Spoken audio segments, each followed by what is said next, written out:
Hallo Lieblings, herzlich willkommen. Welcome back. Today in Lektion 6, we are going to deal with very interesting parts of the German language, which are prepositions. Without these prepositions, you cannot formulate proper sentences in the German language. And since these prepositions pertain to the German language cases also, namely the accusative and dative case, these can act a little tricky sometimes because the German prepositions are divided into three categories. The first category is of the accusative prepositions. The second category is of the dative prepositions, whereas the third category is a set and a list of prepositions that can be considered either as accusative in some cases or dative in the other case. So let's find out what preposition to place. And other than that, we'll also have a very quick glance at the preteritum, which is the past tense in German language. In that, we will be dealing with two important words, haben and sein, and see how the conjugation of these two verbs changes when we are indicating something that is happening in the past. On that note, let us begin our very interesting class today of Lektion 6 with a dialogue between friends who are planning to go out for the evening. So the heading of today's topic says Freunde und Welt, meaning friends and the world.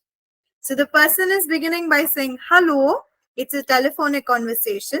So she says, ja, hallo Matthias. She says, hello Matthias. Hier spricht Anna. This is Anna this side. Wie geht es dir? How are you doing? So this is an informal way of saying how are you doing. So the person replies, hallo Anna. Danke gut. Und dir? So she says, I'm good, doing good. How are you doing? So she replies, bestens, vielen Dank. She says, I'm doing perfectly good. Thank you so much for asking. Hast du heute Abend schon etwas vor? Meaning, do you have plans for today evening? So the other person says, nein, bis jetzt habe ich noch nicht vor. Meaning, till now, I don't have any plans. Was möchtest du denn machen? What do you want to do? Tell me that. So the other person says, gehen wir etwas trinken? Should we go out to drink? Maybe anything, it can be anything. So then the other person says, gute Idee, wir müssen unbedingt in einen Biergarten und in der Sonne sitzen. So the other person suggests that without a doubt, we should surely go to a beer garden, sit under the sun and enjoy. Es ist so schön. It's so beautiful out there. So the other person says, okay, das hast du recht. Wo ist der Biergarten? So the other person says, oh, you're absolutely right. But where is the beer garden? So the other person says, in der Stadtmitte, meaning it's right in the middle of the city. Gut, wann treffen wir uns denn? 7:30? So they are deciding upon the time and the person is asking, so what time should we meet? Should we meet around 7:30 then? So now the other person says, 7:30 passt sehr gut. Meaning, yes, 7:30 suits me. Aber Anna, ich habe eine Idee. So the person says, Anna, I have a very good idea. Wir können Lia anrufen. We can also call up Ria and ask if she is free. Sie kommt bestimmt gerne mit. Meaning she would gladly come along with us. So the person says, rufst du sie denn? Will you call her? And the person replies and says, okay. So now she says, klar dann, bis bald. She says, okay then, that's good. You give her a call and I'll see you till then. So now this person is calling Leah and she's speaking to her over the call. So she says, hallo Leah, here is Matthias. Hello Leah, it's Matthias this side.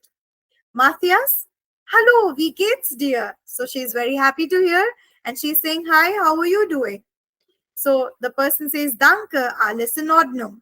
So the person says, yes, everything is perfectly fine. Alles in Ordnung is a phrase that we use in German language to say that, yes, everything is in place, everything is going on perfectly. Was machst du heute Abend? What are you doing today evening? Heute Abend, ich habe noch nicht vor. Hast du eine Idee? Wollen wir ins Kino gehen oder tanzen? So this person is so excited already. This person says, what do you want to do today evening? Should we go out? Do you have any idea? Should we go out to the cinema or to go dancing? Weißt du, Anna und ich treffen uns 7:30 im Biergarten. Kommst du mit? So the person Anna is saying that, do you want to come along? Because me and my friend, we are going out at 7:30 to the beer garden. So the person replies and says, ja, super. Ich komme gerne mit. 7:30 im Biergarten. Okay, dann bis 7:30. Ja, prima. Cheers. So in this discussion, the person agrees and the person says that, yes, I would gladly come there. I'll meet you at 7:30 at the beer garden. All right, then I'll see you at 7:30. And the person says, yes, all right, that's great. And bye-bye. So this was our conversation between three friends. Now moving ahead to the grammar part, which forms the core of the German grammar. So, well, the prepositions are, as I mentioned, is in three categories. The first category is the one that we are going to deal with first, which is the accusative case prepositions. So, namely the prepositions on your screen will be all considered as accusative preposition. So, whatever object follows after these prepositions will be in the accusative case. So, now let's read them and understand what they are. The first preposition is bis, then durch, für, ohne, gegen, entlang. All of these prepositions form the accusative prepositions. Let us also look at the examples in how to place them in a sentence and what comes in the sentence structure. Sie arbeitet für ein Unternehmen in Berlin. She works for a company in Berlin. So can you see how after the word für, ein Unternehmen, which is the accusative case in this context, is coming. So this is how after the accusative preposition für, immediately the object that follows is also going to be accusative. Let us look at the other example. Wir gehen durch den Wald. We are going through the forest. So here durch is an accusative preposition. Immediately after that, we are using the accusative object, which is den Wald, the forest.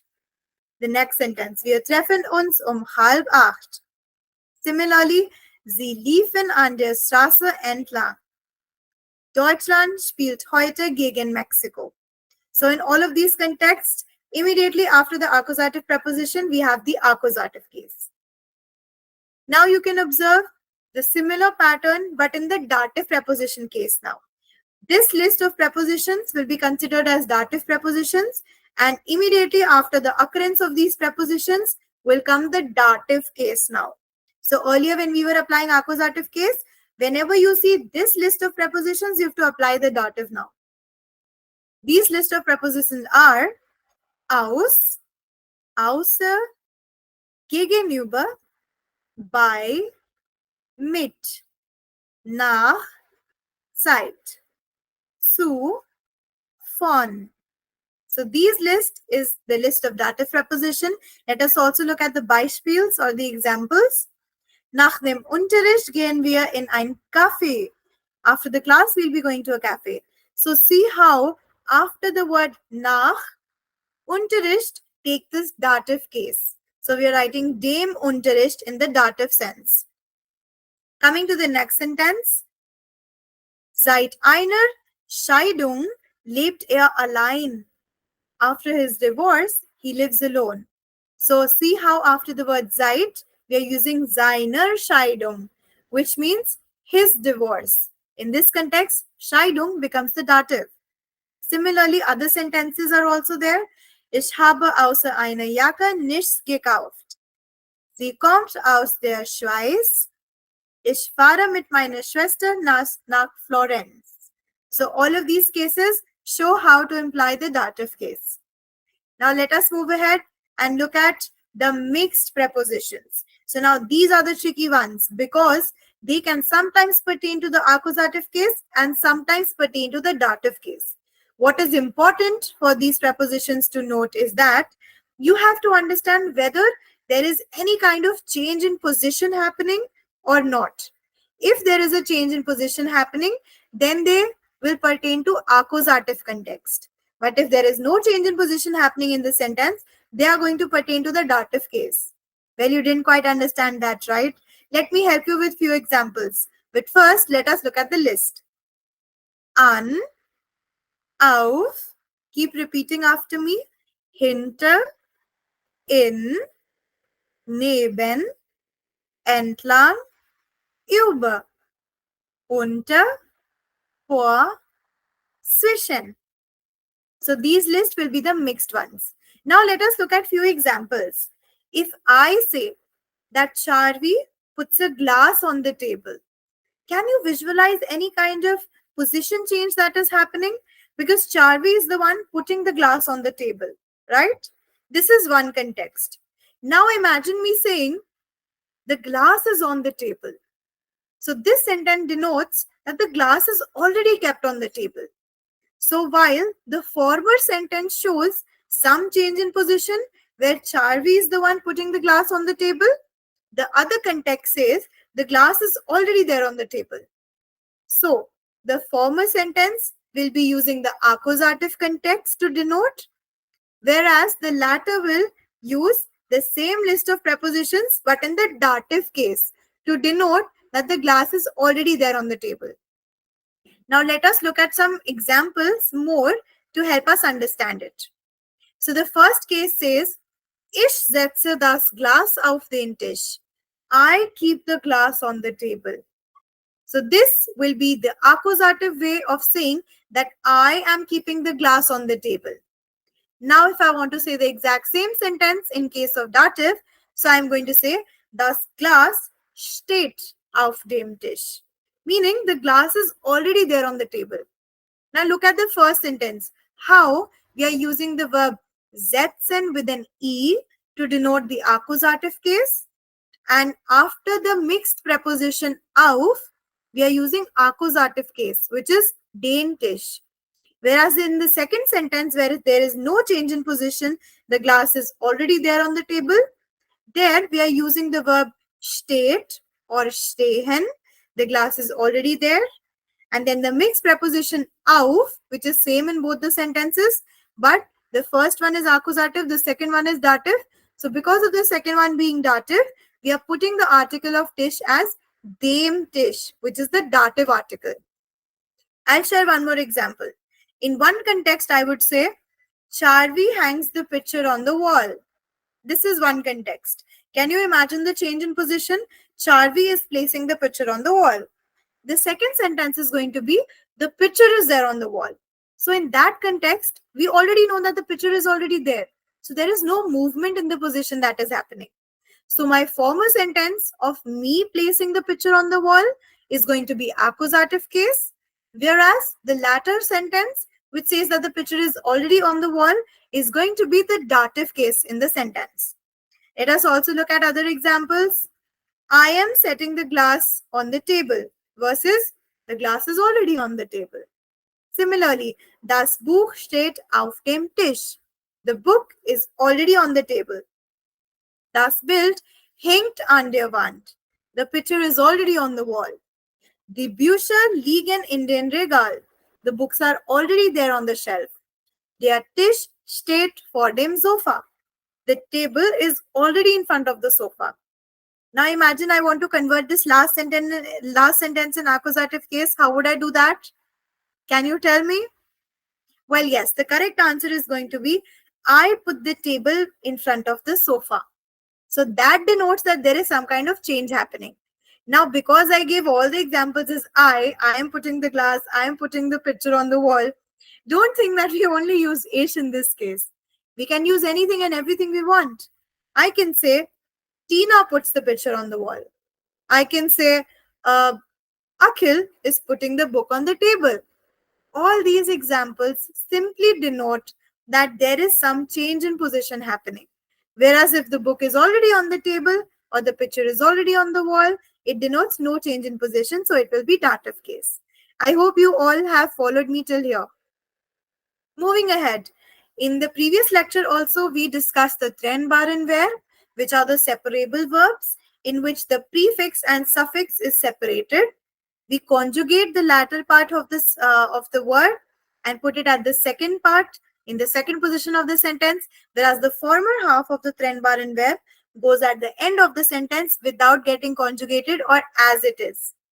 In the previous class, I had also shared a list of trennbaren verbs and I also shared a few examples for the same. So let us have a look again at that list. This was the list that we shared in the previous class as well. And this list shows verbs like anrufen, ankommen, abreisen, mitbringen. So let me help you with one of the sentences. Can we not say ich bringe Salat mit? This will say that I will bring the salad along with me.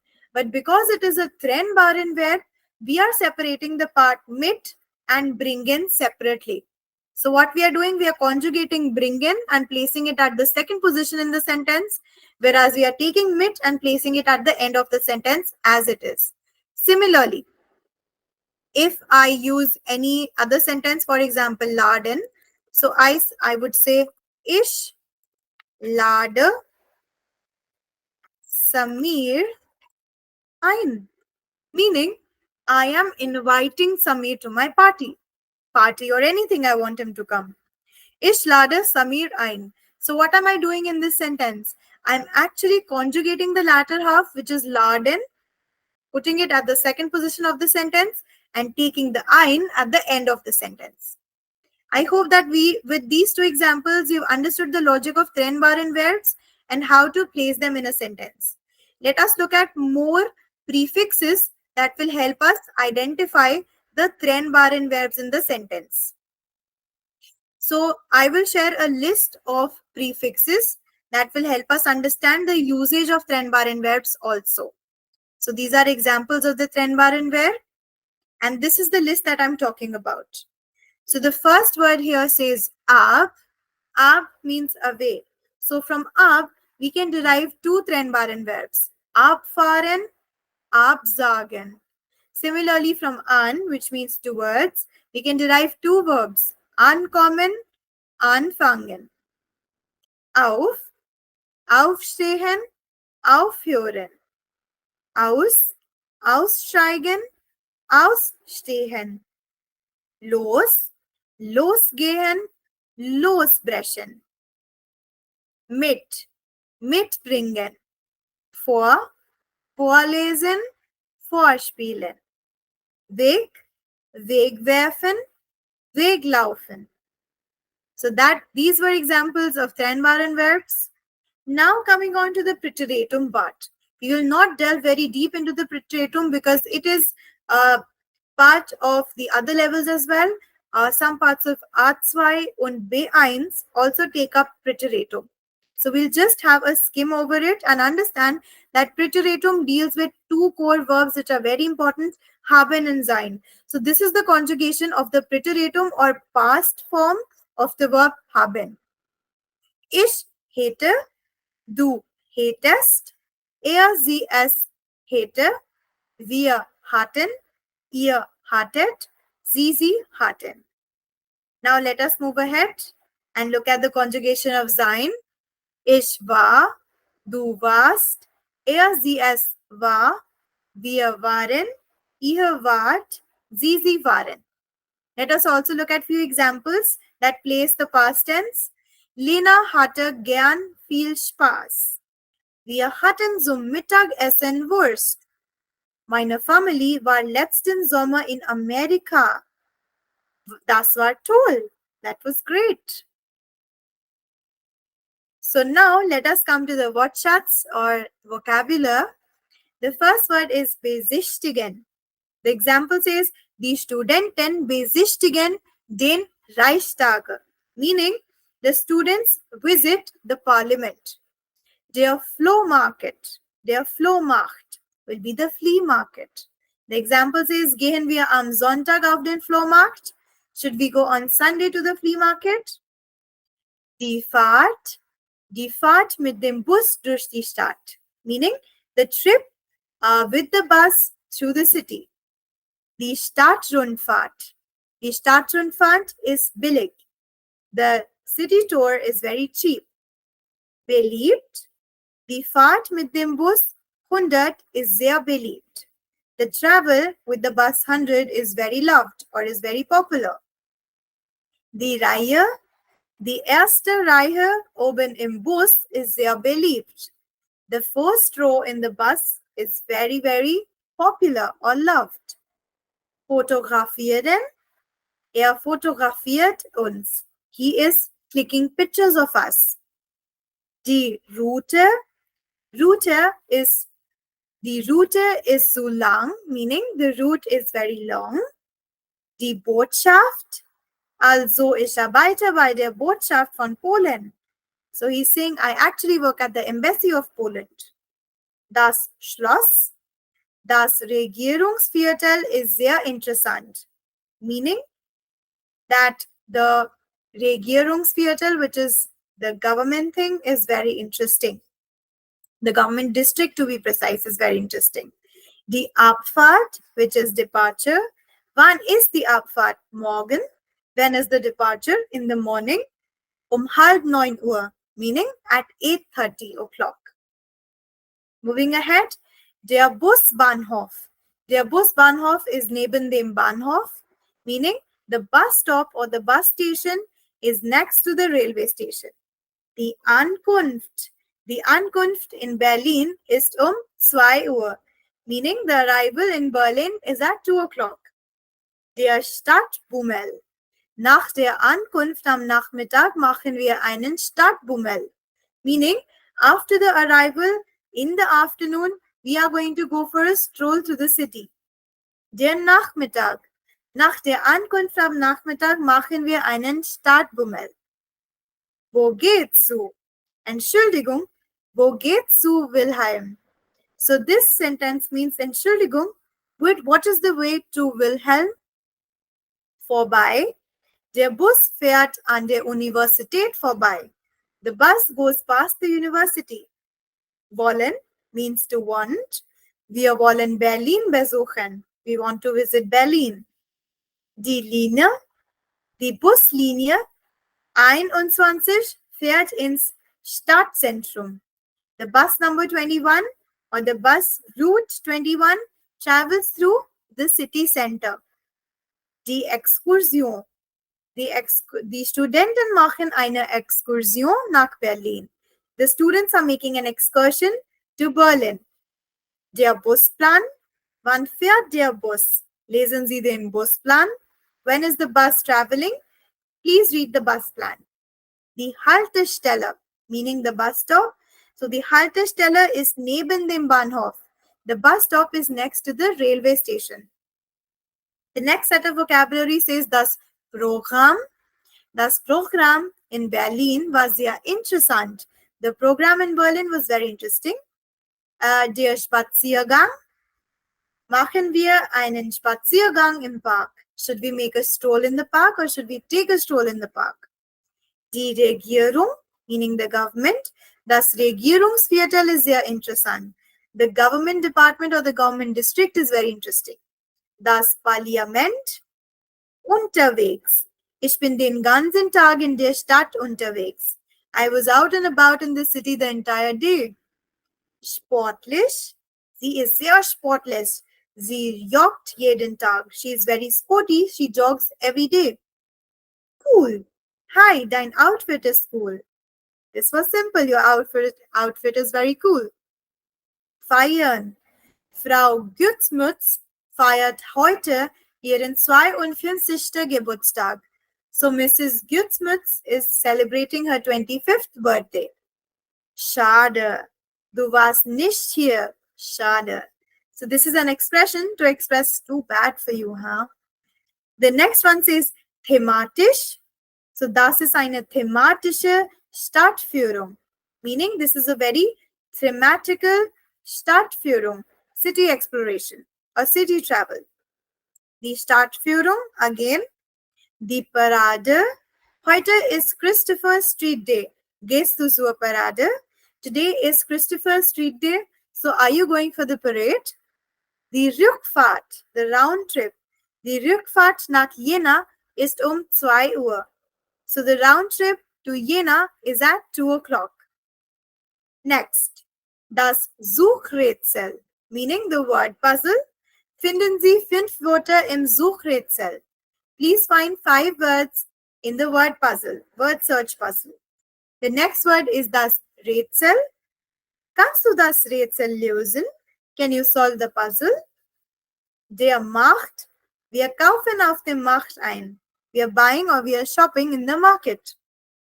Abfahren is to depart. So wir fangen morgen 9 Uhr ab. We will depart we'll depart tomorrow at 9 o'clock. The next says die Ruhe. Wir sehen uns alle in Ruhe an. Etwa, die Kursraum hat etwa 35 Quadratmeter. So this says that the course room has 35 quadratmeters. In der Nähe, der Flohmarkt ist nicht weit. Ist in der Nähe. The flea market is not very far away. It is very nearby. Zu Ende. Peter macht die Hausaufgaben heute Abend zu Ende. Peter is completing the homework by today evening. Tanzen.